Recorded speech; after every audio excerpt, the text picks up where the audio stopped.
This channel does not promote any violent, harmful, or illegal activities. All content provided by this channel is meant for an educational purpose only.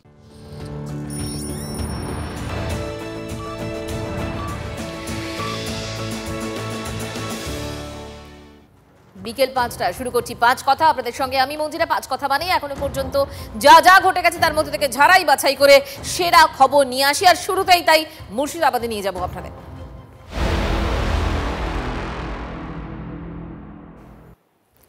Murshidabad কেন, তার কারণ ডোমকলের পর রেজিনগর। পর দুদিন মুর্শিদাবাদে বিস্ফোরণ, বোমা বাঁধার সময় বিস্ফোরণ। দাবি স্থানীয় বাসিন্দাদের, মুর্শিদাবাদে দুদিনে বিস্ফোরণে নিহত দুজন।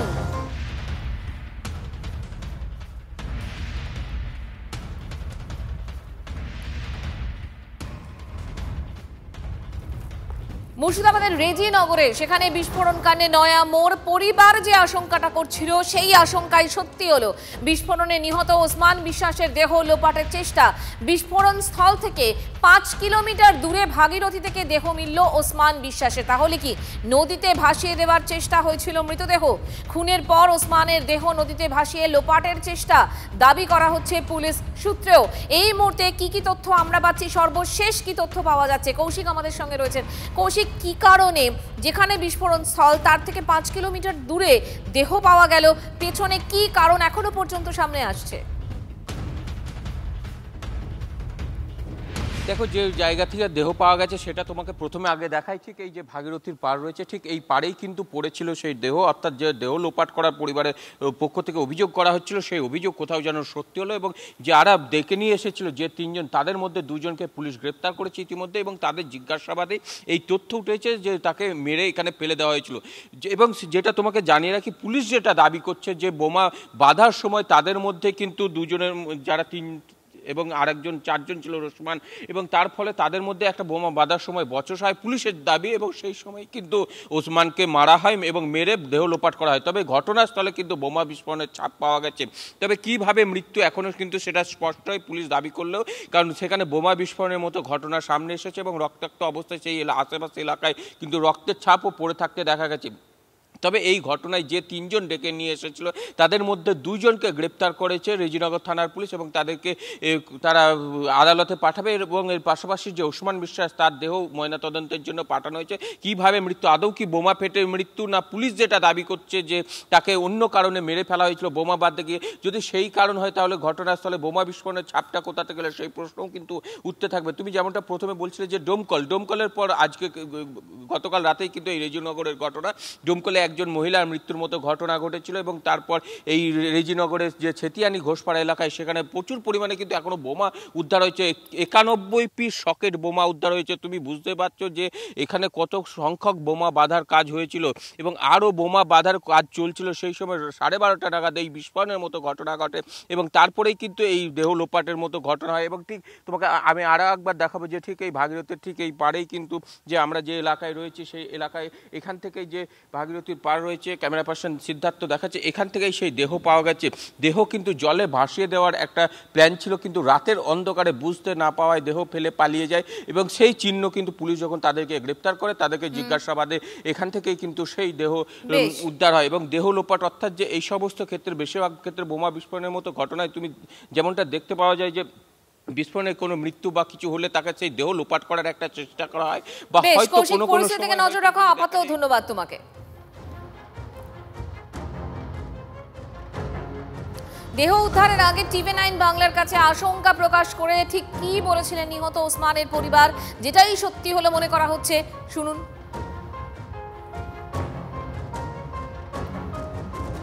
আমি এসেছি, আমি হঠাৎ ফোনে শুনলাম আমার ভাইকে কালকে ৩ জনে দেখেছে। আমি ভাইকে বললাম ওরা কারা, বলছে ইয়ারালি ওদেরকে পাঠিয়েছে, আমি ওর সঙ্গে ঘুরে আসি। তাদের নাম হচ্ছে ওহাব, তাহাবুল আর ওই হাবু। বাড়িতে বুম বাড়তে হয়েছে এবারে সেই সোর্সে আমরা ভাইকে খুঁজতে এসেছি।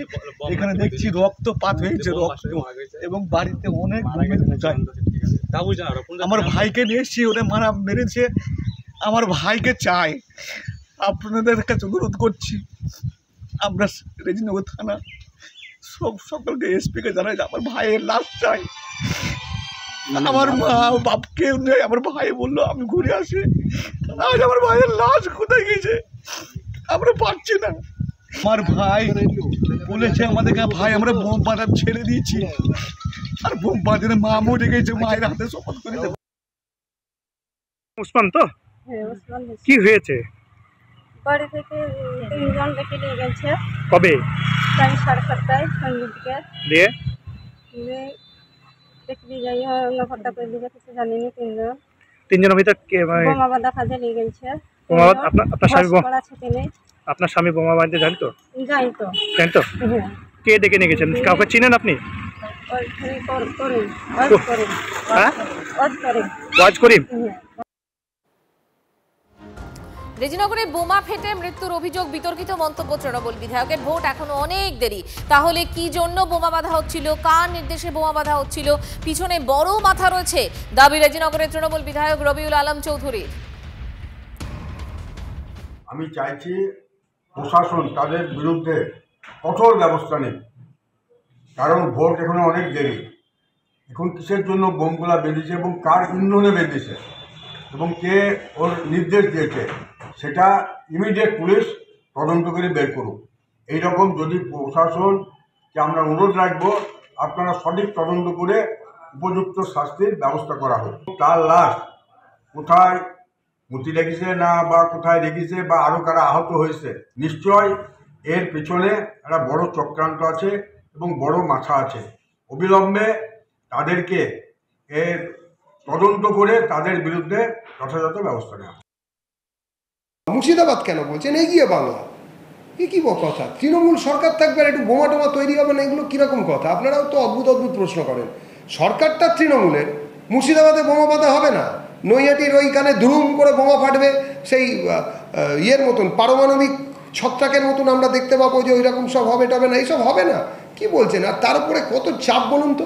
সামনে এসআইআর আসছে, এসআইআর হবে টবে বলে নাকি ঘোষণা করতে চলেছেন ভারতবর্ষের নির্বাচন কমিশন। ভয় দেখাতে হবে। দুর্গাপুজো হয়ে গেল, এখন সাজো সাজো রব, বোমা টোমা বানিয়ে ফেলতে হবে। এবং কত বোমা লাগবে বাপরে বাপ, কোনো হিসেব আছে? বোমা লাগবেই, তৃণমূল থাকবে, বোমাও থাকবে। কলকাতার ঠান্ডা ঘরে বসে মুর্শিদাবাদের পরিস্থিতি বোঝা কার্যত অসম্ভব। কারণ উনি যেটা বলেছেন, উনি মুর্শিদাবাদের মাটিতে রাজনীতি করেন, উনি জানেন যে মুর্শিদাবাদে এই বোমার সংস্কৃতি আমদানি হয়েছিল তদানীন্তন বাম আমলে। কারণ আপনারাও মনে থাকবে, আপনি পুরনো সাংবাদিক, 2008 সালে শুধু ডোমকলেই একদিনে 18 জন মানুষের মৃত্যু হয়েছিল পঞ্চায়েত নির্বাচনে। তার আগে 2003 সালে 12 জন মানুষের মৃত্যু হয়েছিল এই মুর্শিদাবাদের ডোমকল। শুধু মুর্শিদাবাদকে কেন্দ্র করে বারবার নির্বাচন আসলে রক্তাক্ত হয়। উনি সেই দিকটা ইঙ্গিত করে বলেছেন পুলিশ প্রশাসনকে অনুরোধ করব যেই জড়িত থাক ব্যবস্থা নিতে। আর বিজেপির নেতা জগন্নাথ বাবু একটু আগে কি সব বুড়িমার চকলেট বোম গল্প দিচ্ছিলেন, ওনার তো আগে জানা উচিত যে কাথির মেজো খোকা সে যে বোমগুলো ব্যবহার করে সেটা হচ্ছে সাম্প্রদায়িক বোম। এই মুর্শিদাবাদে কদিন আগে আমরা কি দেখেছি, নিমতিতা রেল স্টেশনে রেল লাইনের মধ্যে ট্র্যাকের মধ্যে বোমা রেখে পালানোর সময় ধরা পড়েছিল হাতে নাতে যে দুজন দুষ্কৃতী, তারা ভারতীয় জনতা পার্টির কর্মী। নিমতিতা রেল স্টেশনে বোমা রেখে সাম্প্রদায়িক টেনশন তৈরি করে একটা বিশেষ সম্প্রদায়ের মানুষকে টার্গেট করে তাদেরকে ভিলেন বানানোর বুঝতে পেরেছি আপনার অভিযোগ। আজকে দেখতে হবে যে এর পেছনে বিজেপির হাত রয়েছে কিনা। চুরি, চোরচুরি, বাটপাড়ি, যত রকমের ধান্দাবাজি, স্মাগলিং, নারী পাচার, কালো টাকা পাচার, মানে জাল টাকা পাচার, সবকিছু মুর্শিদাবাদে পাবেন নাকি? শিল্প, শিক্ষা, বড় বিশ্ববিদ্যালয়, এগুলো পাবেন না, বাকি সব পাবেন মুর্শিদাবাদে। খুনি পাবেন, গুন্ডা পাবেন, ডিজিটাল লোকদের লুট দেখতে পাবেন, বোমা বিস্ফোরণ পাবেন। কিন্তু মুর্শিদাবাদ জেলার মানুষের দাবি অনুযায়ী বিশ্ববিদ্যালয় হবে না, সেখানটাই কোনো শিল্প হবে না, কোনো রুটি হবে না, সেখানকার মানুষের ভবিতব্য পরিযায়ী শ্রমিক। দিনাটার ভেটাগুড়িতে আক্রান্ত বিজেপি কর্মীদের দেখতে যাওয়ার পথে নিশীথ প্রামাণিককে গো ব্যাক তৃণমূলের, এবং কনভয় ঘিরে গো ব্যাক স্লোগান। শুনুন। যদিও এই গো ব্যাক স্লোগান শোনার পরেও আক্রান্ত বিজেপি নেতাকর্মীদের বাড়িতে পৌঁছে যান প্রাক্তন কেন্দ্রীয় স্বরাষ্ট্র প্রতিমন্ত্রী। তাদের হাতে 2 লক্ষ টাকার চেক তুলে দেন নিশীথ প্রামাণিক। দিনহাটার ছবি দেখাচ্ছি আপনাদের। দিনহাটার ভেটাগুড়ি, সেখানে আক্রান্ত বিজেপি কর্মীদের দেখতে যাওয়ার পথে নিশীথ প্রামাণিককে গো ব্যাক স্লোগান তৃণমূলের।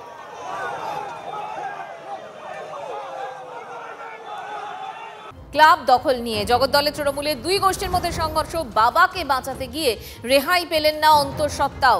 8 মাসের অন্তঃসত্ত্বাকে লাথি মারার অভিযোগ, আশঙ্কাজনক অবস্থায় ভর্তি হাসপাতালে। এখনও কাউকে গ্রেফতার করতে পারেনি পুলিশ। এলাকায় তীব্র উত্তেজনা। আমাকে বুকে ধাক্কা মেরেছে আগে একটা ভাই, আরমান আমার বুকে ধাক্কা মেরেছে, আর ওর দাদা আমার পেটের মধ্যে লাথি মেরেছে, মানে আমি পড়ে গেছি সঙ্গে সঙ্গে, পেটে লাথি মেরেছে। তো আমার বাড়িতে সঙ্গে সঙ্গে আমাকে নিয়েছে, সবাই পেটে তেল ফেল জল দিচ্ছিল। তারপর যখন ডাক্তার দেখাতে নিয়ে যাচ্ছে আমাকে গাড়িতে করে, বলছে একবার মেরেছি আবার মারধর করব। তারপরে বাইরে বেরোতে দিচ্ছে না, সবাইকে ঠেট দিচ্ছে উল্টো পাল্টা, থানা ভয় দেখাচ্ছে এখান দিয়ে তুলে দেবে, গুলি করবে, বাচ্চাটাকে বাঁচতে দেবে না, এই করবে। প্রচুর আতঙ্কে রয়েছে না, আমি ডাক্তার দেখাতে বেরোতে পারি। তারা পার্টি পলিটিক্স প্রচুর করেন, ওনারা মানে টিএমসিতে থাকেন, ওনারা নেতা, তারপরে ওনাদের পঞ্চায়েত সব ওদের হাতে, ওরা গুন্ডা মস্তান, সব ভাইগুলোই ওনারা গুন্ডা মস্তান। ওদেরকে মানে পাড়ার সবাই এত কেউ থেকেও মানে কেউ কিছু করতে পারছে না। ওরা সবাই গুন্ডা মস্তান, নিজেদের বাড়িতেই বোম রেখে বোম ফেটে যাচ্ছে ওদের, ওরা সারাক্ষণ বোমগুলি নিয়েই থাকে। উপরে গাঁথনির কাজ হচ্ছিল, তা সেখানে এরা মনে হয় বাধা দেয়, মানে আর একজন যাদের জায়গায় বলছিল তাদের জায়গা না স্যার, এটা 2 নম্বরই করে কাজ করে যাই হোক করেছে। আমরা ক্লাবের ছেলেরা কাজ করছিলাম, এবার আমার এক কাকা বাধা দেয়, সেখানে তাকে হামলা করে, আমরা গেছি সেখানে। আমার মেয়ে গেছিল, আমাকেও ঠেলাঠেলি মারধর করে। তা আমার মেয়ে তোমার টাকা তুলতে গেছিল ডাক্তারে যাবে বলে, তা সে আমাকে আমার মেয়েকে দেখে ধাক্কা মারে, লাথিও মারে প্লাস। আপনার মেয়ে তো অন্তঃসত্ত্বা? হ্যাঁ, 8.5 মাস। আমি চাইছি এরা দোষী, এদের শাস্তি চাই। আমি আন্দোলন করে রয়েছি, মাঝে মাঝে বলছি গুলি করব, বাপের ছেলে আছে একটা আছে গুলি করব। মূলত কালচারটাই এটাই, কোনো সময় পুজো কমিটি কেড়ে নেবে, কোনো সময় ক্লাব কেড়ে নেবে, ক্লাব থেকেই তো সব পয়সা মাল তোলা হচ্ছে। তো তৃণমূলরা তো এটাই করছে, নিজের মধ্যে লড়াই করতে গিয়ে মাতৃশক্তিকেও ছাড়ছে না। ওদের ভোটটাও নেবে, ওদেরকে মারবেও, মাতৃশক্তিকে অসম্মানও করবে। এটাই তো কালচার রয়ে গেছে এদের। তৃণমূলের নিজের মধ্যেই লড়াই করে করে এইরকমই মরবে সবাই, শুধু তোলার জন্যে, শুধু লুটপাট করার জন্যে। ফের কলকাতাকে দেশের নিরাপদতম শহর হিসেবে ঘোষণা করলো এনসিআরবি। 2023-এর এনসিআরবির রেকর্ড অনুযায়ী নিরাপদতম শহর হচ্ছে কলকাতা। দেশের 19টি 20 লাখি জনসংখ্যার শহরের মধ্যে কলকাতার অপরাধ সব থেকে কম। প্রতি লাখে 83.9টি অপরাধ নথিভুক্ত হয়েছে দাবি এনসিআরবির। দেশে সব থেকে বেশি অপরাধ নথিভুক্ত হয়েছে বাম শাসিত কেরালার কোচিতে। অপরাধের রাজধানী দিল্লির স্থান দ্বিতীয়। অপরাধের তালিকায় গুজরাটের সুরাতের স্থান তৃতীয়। 2023-এ 10টি ধর্ষণের অভিযোগ দায়ের হয়েছে কলকাতায়। নাবালিকা ধর্ষণের অভিযোগ দায়ের হয়েছে 172টি, উল্লেখ করা হয়েছে এনসিআরবির রিপোর্টে।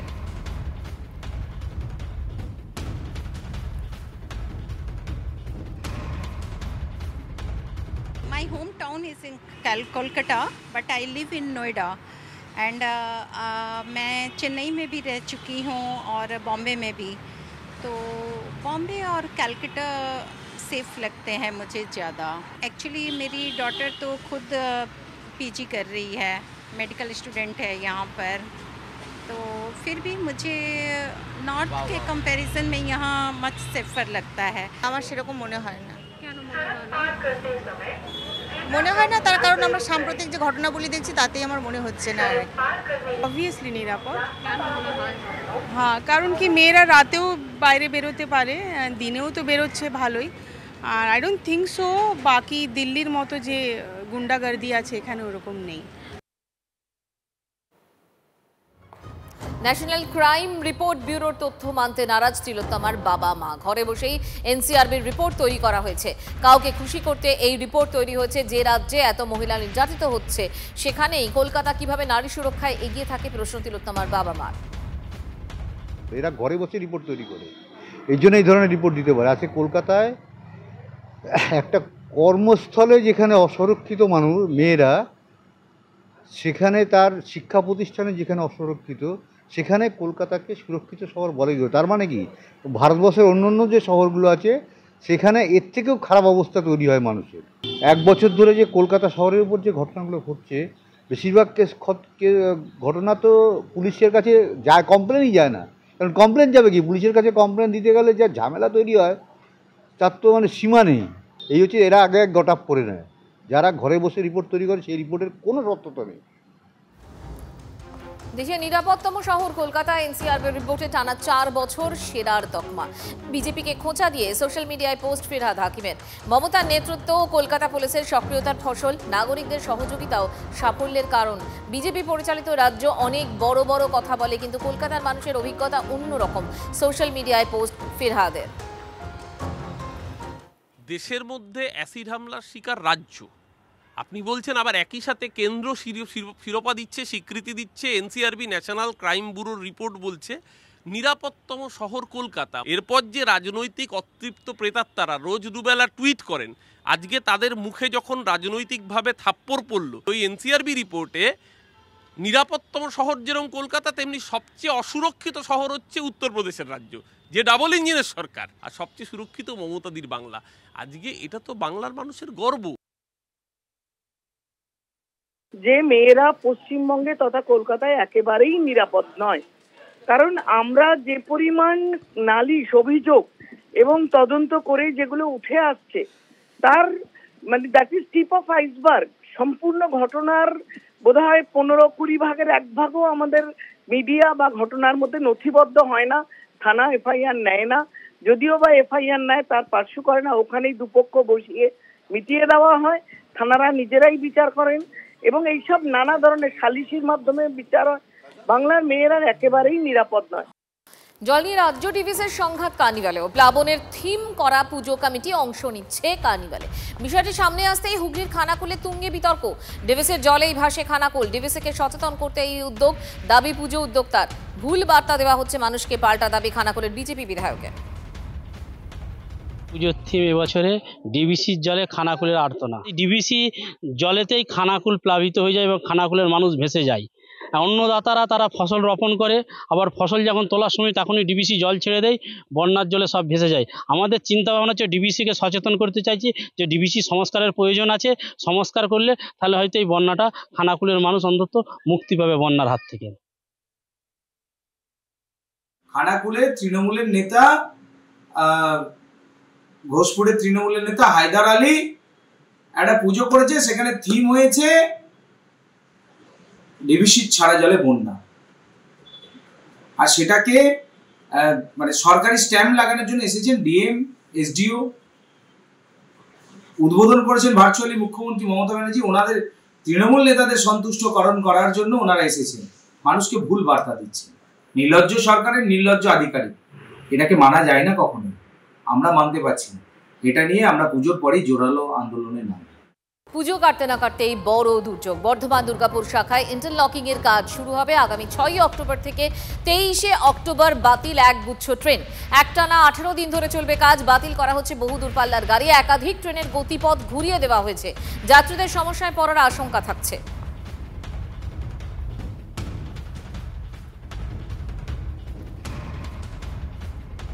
আগামীকাল রেড রোডে পুজো কার্নিভাল। ভিড় সামলাতে কার্নিভালের রাতে বাড়তি মেট্রো পরিষেবার কথা ঘোষণা কর্তৃপক্ষের।